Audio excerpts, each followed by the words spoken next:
Vamos dar seguimento ao nosso estudo do Livro dos Espíritos. Hoje nós vamos começar um novo capítulo, capítulo 6, que vai tratar da lei de destruição. Eu gosto de estudar a lei de destruição, porque na nossa visão parece que é uma maldade, né? A destruição parece que é um terror, que é uma coisa ruim. Então vamos estudar isso. Para aqueles que ainda não me conhecem, meu nome é Renato José, sou trabalhador de casas espíritas há mais de 20 anos. E hoje nós vamos entrar no subtópico destruição necessária e destruição abusiva. Esse é o primeiro subtópico. Depois nós vamos ver flagelos destruidores, guerras, homicídio, crueldade, duelo, pena de morte. São os outros subtópicos. Lembrando que pena de morte existe até hoje, né? Pela lei, tirar a vida de alguém legalmente em vários países. Então, vamos lá. 728. A destruição é uma lei da natureza? Perguntando se é natural ou se é coisa do homem, do livre-arbítrio do homem.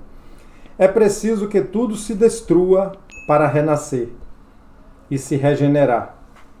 Porque o que chamais destruição é uma transformação que tem por objetivo a renovação e melhoramento dos seres vivos. Então aqui ele já está dizendo que o nome que a gente dá, a ideia que a gente faz, já é errada.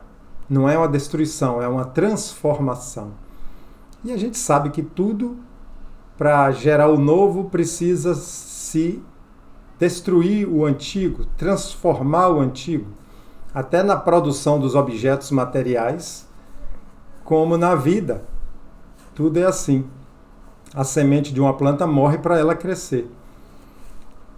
E vamos aqui. Então já entendemos isso, que não é uma destruição, é uma transformação que as coisas passam.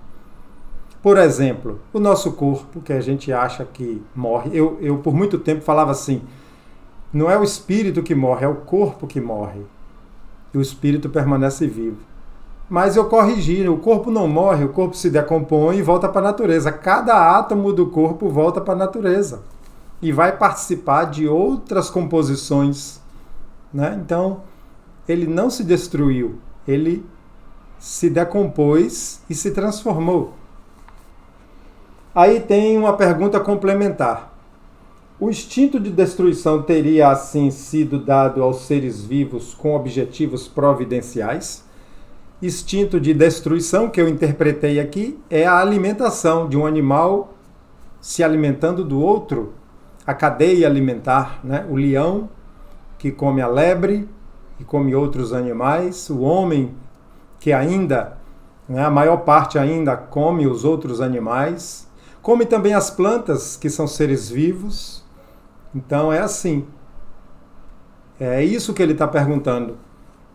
Se esse instinto foi dado por motivos providenciais, para que, além de se alimentar, haja essa destruição. As criaturas de Deus são instrumentos das quais ele se serve para atingir os seus fins. Então são as criaturas, são os seres vivos que faz com que as leis da natureza se perpetuem e se manifestem. Para se nutrirem, os seres vivos se destroem entre si. E isso com o duplo objetivo de manter o equilíbrio na reprodução, que poderia vir excessiva, e de utilizar os restos do envoltório exterior, o corpo. Então, tanto mantém o equilíbrio da presença de cada espécie na Terra, como também esse corpo vai, como eu disse antes, voltar para a natureza. Eu lembro de uma reportagem que uma cidade do Amazonas, eu não me lembro agora a cidade, estava tendo problema com a invasão de jacarés na cidade. Estava com a população excessiva, porque o homem causou um desequilíbrio. Que o homem causou um desequilíbrio na natureza. Sempre tem o predador e a presa para que haja essa transformação. Mas sempre é esse envoltório que é destruído. E esse envoltório é o acessório e não a parte essencial do ser pensante. A parte essencial é o princípio inteligente, que é indestrutível e que se elabora nas diferentes metamorfoses que sofre. É o que a gente chama de princípio espiritual. Desde o mineral, vegetal, animal, e depois a doutrina espírita chama de hominal, quando entra na fase humana, existe o princípio espiritual. Na fase humana é que a gente passa a chamar de espírito. Então, esse permanece vivo. Aqui nós vamos ver mais adiante o que acontece com os animais depois que desencarnam. Eles prosseguem a evolução do princípio espiritual e reencarna. Cada bichinho reencarna. Cada micróbio, cada inseto, cada crustáceo, todos reencarnam, o cavalo, o cachorro, tudo. E vai prosseguindo e mudando de espécie. Quando ele chega no nível propício, muda de espécie e vai evoluindo. Então começamos bem essa lei de destruição e vamos dar prosseguimento com a ajuda dos bons espíritos, que estão sempre satisfeitos em ajudar o nosso crescimento. É assim que a gente aprende na doutrina espírita. Quando há uma vontade e um esforço para crescer, os bons espíritos sempre chegam e sempre estão nos intuindo e nos ajudando. Jesus nos abençoe.